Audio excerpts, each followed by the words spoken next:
क्षुद्र ग्रह का नाम सुने हो ना? हाँ, तो जो क्षुद्र ग्रह होते हैं वो 2 ग्रहों के बीच पाए जाते हैं। इसके पहले पढ़े थे मंगल, और ये अब है बृहस्पति। यानी कि बृहस्पति और मंगल ग्रह के मध्य जो पाए जाते हैं उनको क्या बोलते हैं हम लोग? क्षुद्र ग्रह कहते हैं। ठीक है, बृहस्पति। तो क्षुद्र ग्रह कहाँ पाए जाते हैं? मंगल और बृहस्पति के बीच। ठीक है, ये पहला चीज इसके बारे में। दूसरा चीज कि सबसे ज्यादा उपग्रह जो है इसी के पास है। ठीक है, सबसे ज्यादा उपग्रह जो है आपके किसके पास है? बृहस्पति के पास है। तीसरा चीज कि इसके उपग्रह कुछ हैं, जैसे कि गैनीमीड है, यूरोपा है, कैलिस्ट्रो है। ठीक है, ठीक है ना? 3 उपग्रह जो है आपको याद रखना पड़ता है, कैलिस्ट्रो, गैनीमीड। ठीक है, और उसके बाद से एक और है आपका, वो है कौन सा? यूरोपा। तो गैनीमीड जो है ना, इसी का एकमात्र उपग्रह है जो सौरमंडल का सबसे बड़ा उपग्रह है, जिसको हम लोग बोलते हैं गैनीमीड। क्या बोलते हैं उसको? हाँ, गैनीमीड या ज्ञानीमीड भी कहीं कहीं दिया रहता है आपका। और ये सौरमंडल का सबसे बड़ा ग्रह भी है। और इसका जो घूर्णन काल होता है वो 10 घंटा होता है। पृथ्वी का घूर्णन काल कितना होता है? हाँ, इसका कितना होता है? 10 घंटे। इसका मतलब है कि सबसे तीव्र गति से घूर्णन करने वाला ग्रह कौन सा आपका? बृहस्पति है। ठीक है, तो ये वाला पॉइंट आपको पता होना चाहिए। तो इतना पॉइंट, पहला क्षुद्र ग्रह मंगल और बृहस्पति के क्या होते हैं? बीच पाए जाते हैं। दूसरा कि सबसे ज़्यादा उपग्रह किसके हैं? आपके बृहस्पति के हैं। तीसरा, बृहस्पति के सबसे ज़्यादा क्या होते हैं? उपग्रह होते हैं। लगभग इस समय 67 हैं आपके। ठीक है, 10 तो और बढ़े थे पीछे, 79 हो गए हैं। ठीक है ना, तो ध्यान रखना है इस चीज़ को। और उसके बाद से इसका परिक्रमण काल, ध्यान रखना, परिक्रमण काल 12 वर्ष होता है। और घूर्णन काल इसका कितना होता है? 10 घंटे होता है। यानी घूर्णन काल जो है 10 घंटे में पूरा कर लेता है। यानी कि सबसे तीव्र गति से घूमने वाला कोई ग्रह है, घूर्णन काल है जिसका, वो है कौन सा आपका? बृहस्पति है। और इसके मुख्य उपग्रह में 3 उपग्रह आते हैं, एक गैनीमीड, यूरोपा, कैलिस्ट्रो। ठीक है, ये 3 इसके माध्यम प्रमुख क्या है? उपग्रह है, जो कि गैनीमीड सौरमंडल का सबसे बड़ा उपग्रह है। तो एक एक पॉइंट करके नोट करके लिख लेंगे इतना। ठीक है, हाँ, बात करेंगे, पहले इसको लिख लो ना, उसके बाद से। तो पहला पॉइंट इसमें लिखेंगे क्या? हाँ, लिखो, क्षुद्र ग्रह लिखना, मंगल एवं बृहस्पति के मध्य। हाँ, क्षुद्र ग्रह मंगल एवं बृहस्पति के मध्य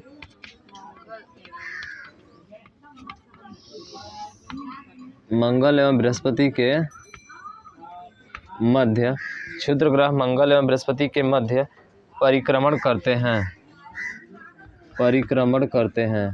बहुत पूछा जाता है ना, परिक्रमण करते हैं, यानी इनके चारों ओर क्या करते हैं? चक्कर लगाते हैं। ठीक है, किसी दूसरे के चारों ओर चक्कर लगाना वही परिक्रमण कहलाता है, और अपने अक्ष पे घूमना क्या कहलाता है? परिभ्रमण कहलाता है।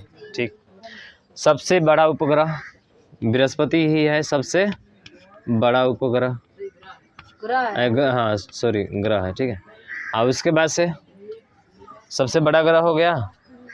हाँ, सबसे अधिक उपग्रहों वाला ग्रह, सबसे अधिक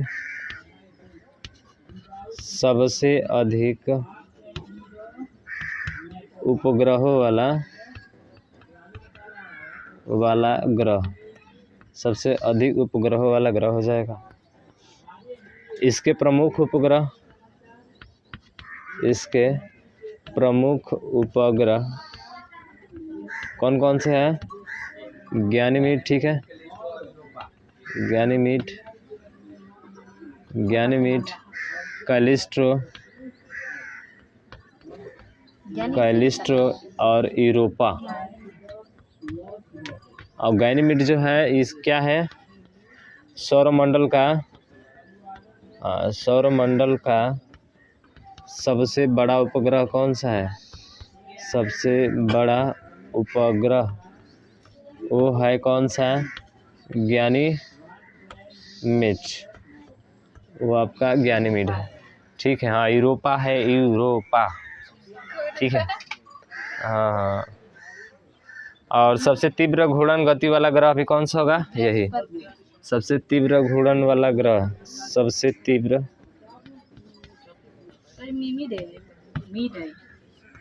घूर्णन वाला ग्रह, ठीक है। और इसका जो है परिक्रमण काल कितना होता है? 12 वर्ष परिक्रमण काल। लास्ट पॉइंट,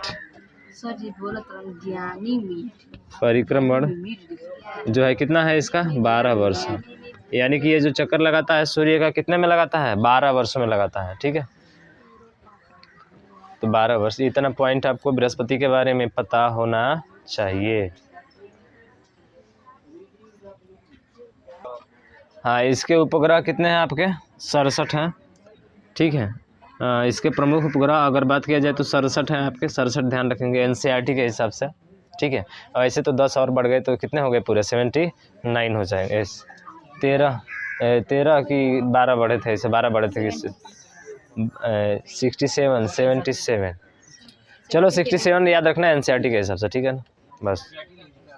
हाँ, अब अगला जो आएगा वो है हेडिंग के रूप में आपका शनि, सैटर्न। इसको बृहस्पति को जुपिटर बोलते हैं ना, हाँ ठीक है, जुपिटर। अब अगला है सैटर्न।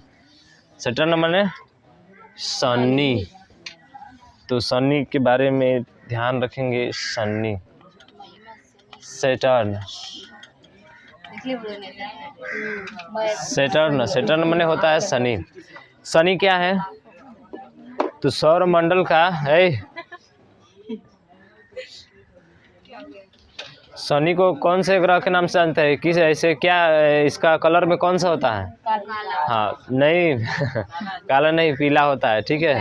हाँ, शनि पीले रंग का ग्रह कहलाता है, ध्यान रखना। शनि जो होता है, नहीं बृहस्पति नहीं है, नहीं शनि है, नहीं। तो ध्यान रखना, पहला पॉइंट इसमें है कि शनि जो होता है वो पीले रंग का ग्रह कहलाता है। देख लेना जाकर। हाँ हम भी देख ले, चलो अगला देखो, चलो ठीक है, हो जाएगा।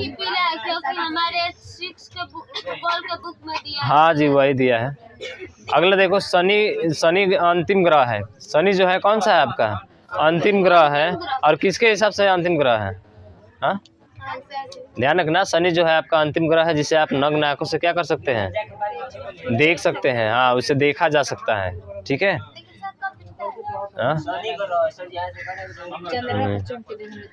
तो ध्यान रखना, शनि अंतिम ग्रह है, लिखते जाओ, इसका पॉइंट लिखते जाओ। शनि अंतिम ग्रह है।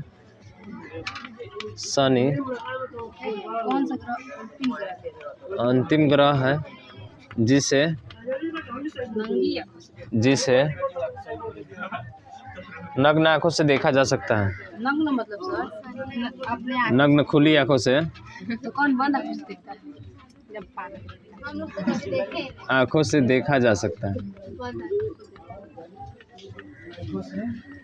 देखा जा सकता है, पहला पॉइंट, ठीक है। और शनि किस रंग का ग्रह है? पीले रंग का ग्रह है, ठीक है। शनि पीले रंग का ग्रह कहलाता है। शनि पीले रंग का ग्रह कहलाता है, ठीक है। और उसके बाद अगला पॉइंट क्या होगा? इसका परिक्रमण काल जो होता है ना, 29.5 वर्ष होता है। परिक्रमण काल, हाँ परिक्रमण काल, इसका परिक्रमण काल जो होता है 29.9 वर्ष होता है।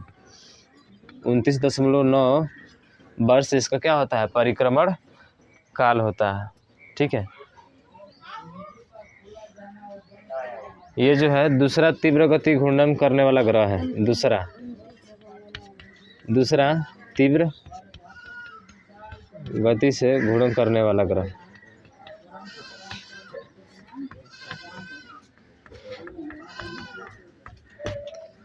पहला तीव्र गति से घूर्णन करने वाला कौन सा था?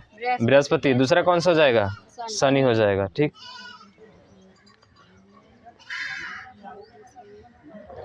और ये दूसरा सबसे बड़ा ग्रह है ना, पहले पे कौन सा आता है? बृहस्पति।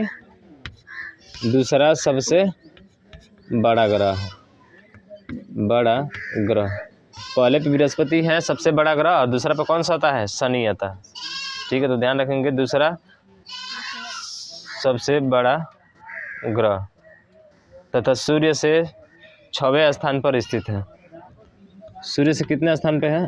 तथा सूर्य से 6वें स्थान पर, सूर्य से 6वें स्थान पर। 6वें स्थान पर, ठीक। तो दूसरा सबसे बड़ा ग्रह और सूर्य से 6वें स्थान पर स्थित है।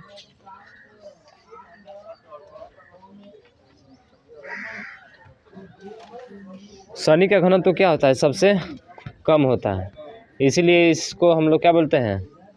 जिसका घनत्व तो कम होता है वो पानी पे क्या होने लगता है? तैरता है। तो इसलिए इसको हम लोग तैरता हुआ ग्रह भी कहते हैं, क्योंकि पानी के घनत्व से इसका घनत्व क्या होता है? कम होता है। तो शनि का घनत्व क्या होता है आपका?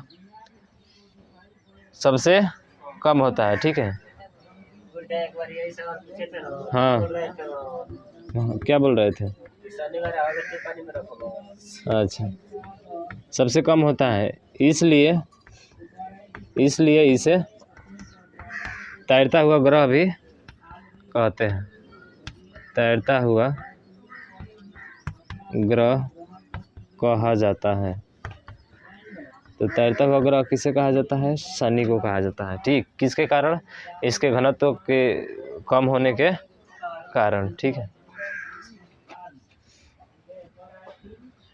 तैरता हुआ ग्रह कहते हैं, या इसको जो है हम लोग बलयित ग्रह कहते हैं। बलयित का मतलब कि ये जो ग्रह है ना, इस ग्रह के चारों ओर क्या पाए जाते हैं? ऐसे बलय पाए जाते हैं, ठीक है। इस तरह से जो होते हैं ये आपके बलय पाए जाते हैं शनि ग्रह के चारों ओर, ठीक है। ये इसी को बलय पाए जाते हैं। जो ऐसी आकृतियाँ होती है ना, इसके ये ग्रह है, ग्रह के चारों तरफ जो ये ऐसी आकृतियाँ होती है, इसको वलय बोला जाता है, ठीक है। तो इसलिए जो है नीचे लिख सकते हैं, इसे वलयित ग्रह या गैलेक्सी भी कहते हैं।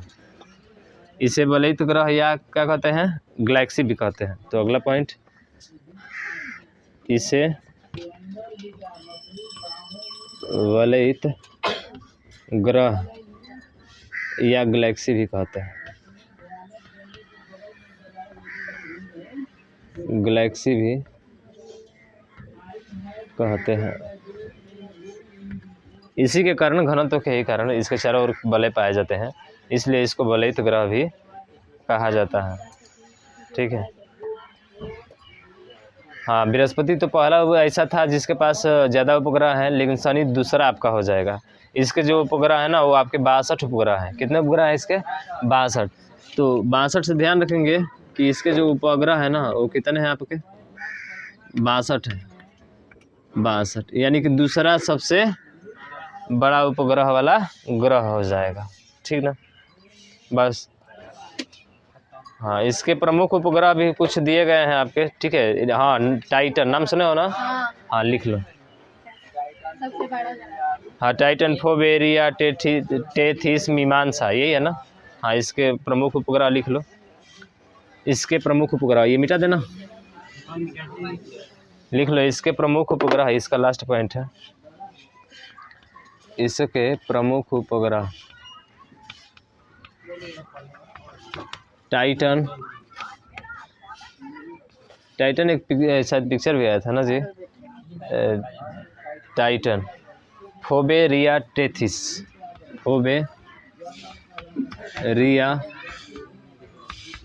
टेथिस, फोबेरिया और टेथिस, ठीक है। और एक मीमांसा आदि, मीमांसा आदि जो है इसके प्रमुख उपग्रह है, ध्यान रखिएगा, ठीक है। खोज कब हुआ था? 1665 में, ठीक है। इसकी खोज 1665 में क्रिश्चियन हाइजेन द्वारा की गई थी। हाँ, टाइटन की बात कर रहा है, सिर्फ टाइटन की। इस टाइटन की खोज 1665 में क्रिश्चियन, ठीक है, वो है आपके क्रिश्चियन, ठीक है, क्रिश्चियन हाइजेन द्वारा, क्रिश्चियन हाइजेन द्वारा, क्रिश्चियन हाइजेन द्वारा टाइटन की क्या की गई थी? खोज की गई थी, ठीक है। तो ये हो गए तुम्हारे किसके बारे में? शनि ग्रह के बारे में। तो इसमें महत्वपूर्ण क्या है? तैरता हुआ इसे ग्रह कहा जाता है, ये सबसे क्या है? महत्वपूर्ण है, ठीक है। और उसके बाद से जो है दूसरा सबसे बड़ा ग्रह है, ये आपका महत्वपूर्ण है, ठीक है ना। पूछा जाता है कि दूसरा सबसे बड़ा ग्रह कौन सा है, तो बहुत लोग बुध के बाद से क्या आता है? शुक्र आता है ना उसमें, तो शुक्र पे भी मार देते हैं कई लोग। तो इसको थोड़ा सा ध्यान रखेंगे। और इसका घनत्व तो सबसे क्या होता है? कम होता है, और एक और चीज़ इसका मस्ट अगला पॉइंट ये भी बन जाता है, वलित ग्रह किसे कहा जाता है? शनि को कहा जाता है। ये क्वेश्चन 3 जो है आपके महत्वपूर्ण है, ये तीनों आपको अच्छे से जानकारी होनी चाहिए, ठीक है ना। भले और उतना जानकारी हो चाहे ना हो, लेकिन ये पता होना चाहिए। अब ये तो नहीं, हाँ 7 बोला, 7 बोले पता है, हाँ 7 बोला इसके पाया जाता है। अगला है अरूढ़ ग्रह। अरूढ़ को इंग्लिश में क्या बोलते हैं? यूरेनस। अरूढ़ लिखो, अरूढ़ ग्रह, ये लिखो अरूढ़ ग्रह। क्या बोलते हैं उसको? यूरेनस। यूरेनस अरूढ़ ग्रह, अरूढ़ ग्रह, ठीक है। हाँ, इसकी खोज बताए थे जी, इसकी खोज किसने किया था? विलियम हर्शेल द्वारा खोज की गई थी, ठीक है, 1781 में। अरे एकदम से दिमाग है, ठीक है। 1781 में जो है विलियम हर्शेल द्वारा जो है अरूढ़ ग्रह की क्या की गई थी? खोज की गई थी, ठीक है। हाँ, तीसरा सबसे बड़ा जो है तथा सूर्य से सबसे 7वें स्थान पर स्थित कौन सा ग्रह है? ऐसे सूर्य से क्रम तो सभी को पता है ना इसका, हाँ। और तीसरा सबसे बड़ा क्या है आपका? हाँ, ग्रह है, तीसरा सबसे बड़ा ग्रह। तो अरूढ़ ग्रह के बारे में लिख लो, तीसरा सबसे बड़ा ग्रह, तीसरा ये लिख लो बस, तीसरा सबसे बड़ा ग्रह, ठीक है, तीसरा सबसे बड़ा ग्रह। इसकी खोज हम लिखवा चुके हैं, लिखवाने की जरूरत नहीं है। अरूढ़ ग्रह को हरा ग्रह भी कहा जाता है, हरा ग्रह भी कहा जाता है, इसे हरा ग्रह के नाम से भी जाना जाता है, ठीक है। हाँ, इस ग्रह के चारों ओर 5 वलय पाए जाते हैं। इस ग्रह के भी चारों ओर क्या पाए जाते हैं? हाँ, ग्रह के चारों ओर, यानी अरूढ़ ग्रह के चारों ओर जो है 5 वलय पाए जाते हैं। ऐसे मात्र 2 उपग्रह जिसके चारों ओर क्या पाए जाते हैं? वलय पाए जाते हैं। वो कौन सा होता है? एक अरूढ़, और इसके पहले आया था वो क्या था? शनि।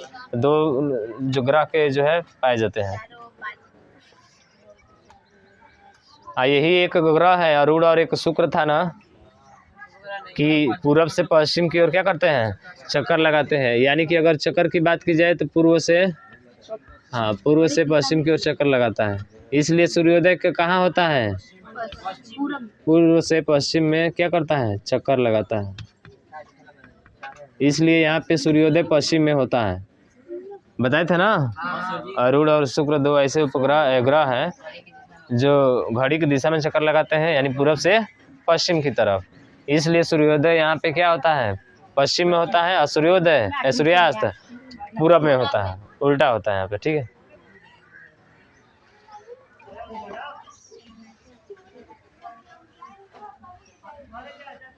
हाँ, ये जो है अपने अक्ष पर 90 डिग्री के कोण पर झुका हुआ है, इसलिए इसे हम लोग लेटा ग्रह के नाम से भी जानते हैं। तो लिख लेंगे, इस ग्रह को लेटा हुआ ग्रह भी कहते हैं, इस ग्रह को लेटा हुआ ग्रह भी कहते हैं, इस ग्रह को लेटा हुआ ग्रह भी कहते हैं, लेटा हुआ ग्रह भी कहते हैं, क्योंकि यह अपने अक्ष पर, क्योंकि यह अपने अक्ष पर 90 डिग्री के कोण पर झुका हुआ है, झुका हुआ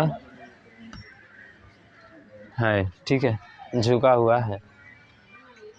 बस इतना इसके बारे में था, आप इस चीज़ को ध्यान रखेंगे। इस ग्रह को लेटा हुआ ग्रह भी कहते हैं। ग्रह के चारों ओर 5 वलय पाए जाते हैं। वलय क्या? वरुण ग्रह का तो कोई ज्यादा है नहीं, समझ रहे हो ना, लिखवा देगा इसको भी। अरुण ग्रह के बारे में ज्यादा नहीं है। वरुण ग्रह की खोज 1946 में जर्मन खगोल शास्त्री थे, ठीक है, हाँ, जान गैले द्वारा जो है इसकी खोज की गई थी। तो बस यही पॉइंट था, और ये हमारे सौरमंडल का सबसे बाहरी ग्रह है। हमारे सौरमंडल का सबसे बाहरी ग्रह कौन सा है? वरुण है, सबसे लास्ट में ना है, अंतिम में, और सूर्य से काफ़ी दूर है स्थित ग्रह है आपका, ठीक है। हाँ, सबसे, इसलिए इसे सबसे ठंडा ग्रह भी कहते हैं हम लोग। तो सबसे ठंडा ग्रह कौन सा हो जाएगा? वरुण हो जाएगा। और सबसे लंबा परिक्रमण काल होता है 165 वर्ष होता है। अरुण का है, तरुणे का ना है, वरुण का बोल रहे हैं, वरुण का बोल रहे हैं हम। वरुण लिख लो, वरुण ग्रह, नेपच्यून जिसको बोलते हैं। क्या हम अरुण के बारे में बोल रहे थे क्या? बैठ कर देखें क्या तुम लोग इधर दिखाई दे रहा है? चलो वरुण ग्रह लिखो। वरुण ग्रह की खोज 1946 में, हाँ, वरुण ग्रह की खोज 1946 में लिखो। वरुण ग्रह की खोज 1946 में जर्मन खगोल शास्त्री, जर्मन खगोल शास्त्री, जर्मन खगोल शास्त्री कौन है? जान गैले द्वारा की गई, जान गैले द्वारा की गई।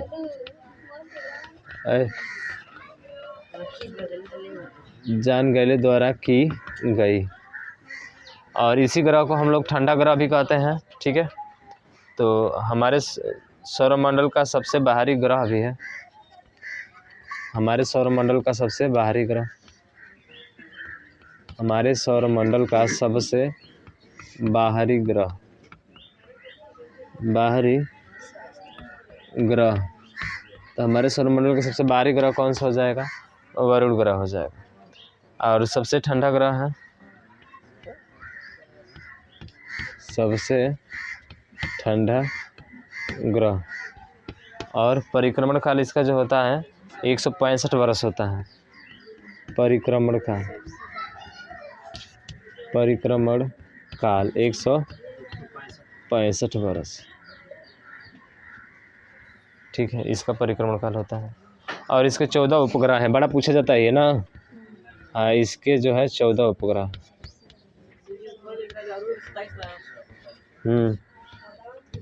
इसके 14, वरुण के 14 उपग्रह हैं।